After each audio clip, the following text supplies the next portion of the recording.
आज पहिला टॉपिक बनणार आहोत तो आहे आपला सीझर होल्डिंग। तर आपण सीझर कशा प्रकारे ऑपरेट केली पाहिजे, त्यामध्ये सीझर ऑपरेटिंगचे भरपूर टेक्निक्स आहेत, भरपूर पॉइंट आहेत। तर आपण पूर्ण बेसिक पासून तर ऍडव्हान्स पर्यंत लॉन्च करतोय। तर त्यामध्ये बेसिक सीझर ऑपरेटिंग कशी असते ती मी आज तुम्हाला शिकवणार आहे। त्यामध्ये सर्वप्रथम बेसिक ऑपरेटिंग कशी करायची सीझरची, सीझर कोणती वापरायची हे पण तुम्हाला मी नॉलेज प्रोव्हाइड करत जाणार आहे। सीझरची माहिती बघणार आहोत आणि सीझर ऑपरेटिंग कशा प्रकारे करायची तेही बघणार आहोत। तर माझ्याकडे ही सीझर आहे बघा ओव्हलची।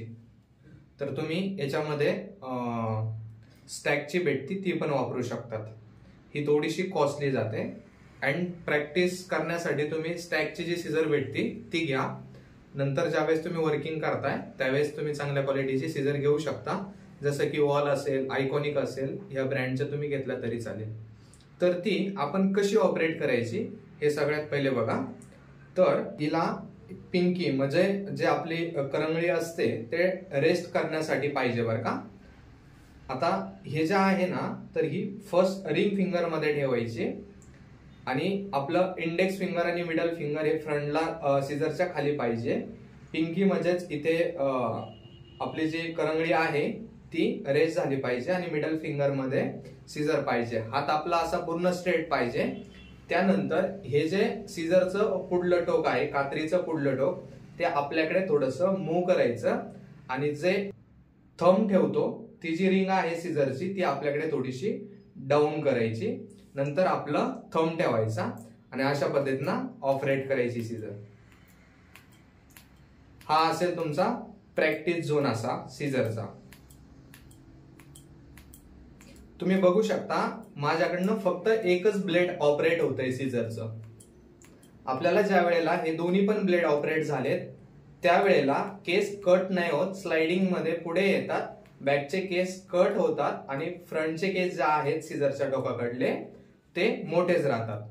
त्यामुळे एका ब्लेडने ज्या वेळेला आपण कट करतो त्यावेळेला केस पूर्ण कट होतात। ज्या वेळेला दोन्ही ब्लेड ऑपरेट होतात ना तर त्यावेळेला केस आपले कट होत नाही। तर तुम्हाला प्रॅक्टिस करायची अशी सीझरची, ही करायची तुम्हाला 500 वेळेस सकाळी, 500 वेळेस दुपारी आणि 500 वेळेस संध्याकाळी। अशी करायची तुम्हाला जोपर्यंत तुमची प्रॉपर सीझर ऑपरेटिंग होत नाही तोपर्यंत। ऍटलीस्ट 1 महिना ते 1.5 महिन्यापर्यंत तुम्हाला करावा लागेल, त्यानंतर तुमची प्रॉपर सीझर ऑपरेटिंग होईल। सेम सीझर अशीच ठेवायची आणि हात आपला फक्त उलटा करायचा। ज्या वेळेला उलटा कराल त्यावेळेला पण अशीच थोडंसं जे सीझरचं फ्रंटचं टोक आहे ते आपल्याकडे थोडं मूव्ह करायचं। हा थोडासा पार्ट जो आहे थंब ठेवतो तो थोडा डायगोनल करायचा, असा थंब ठेवायचा आणि अशा पद्धतीनं ऑपरेट करायची। इथे पण बघू शकता तुम्ही हे जे ब्लेड आहे हे स्टेबल आहे आणि हे फक्त मूव्ह होत आहे बघा। फक्त एकच ब्लेड ऑपरेट होतंय, येतंय लक्षात तुमच्या।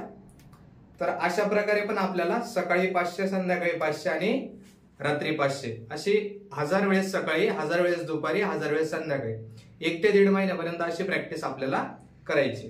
त्यानंतर जो नेक्स्ट व्हिडिओ असेल याच्या पुढचा आपण तो व्हिडिओ बघून त्या टाइप मध्ये जी प्रॅक्टिस आहे ती प्रॅक्टिस करायची। त्यामध्ये पेपर कटिंगची प्रॅक्टिस आहे, डिग्री कोणत्या डिग्रीला कसे कट करायचे। तर आपण केस न घेता डायरेक्ट प्रॅक्टिस साठी आपण एक आपला न्यूजपेपर असतो ना तर ते घेतो। तर त्यामध्ये मी त्या सेकंड व्हिडिओ मध्ये तुम्हाला ते दाखवेलच कशा पद्धतीनं तो पेपर कट करायचा आणि सीझर कटिंग करायची। सगळ्यात पहिले 1 ते 1.5 महिना ही प्रॅक्टिस झाल्याशिवाय आपल्याला ती प्रॅक्टिस करायची नाही। 1 ते 1.5 महिना ही प्रॅक्टिस आपली कंटिन्यू चालू असणार। त्यासोबत तुम्हाला जर वेळ असेल आणि लवकर आपल्याला हा कोर्स शिकायचा असेल किंवा लवकर प्रॅक्टिस करायची असेल सीझर होल्डिंगची तर आपण ती पण करू शकतो। ते सेकंड व्हिडिओ मध्ये मी तुम्हाला दाखवेल। हा व्हिडिओ कसा वाटला हे कमेंट करून जरूर कळवा आणि चॅनलला सबस्क्राईब करून ठेवा। व्हिडिओ आवडल्यास लाईक करा आणि अजून तुमच्या मित्र मैत्रिणींना शेअर करा म्हणजे तेही शिकतील।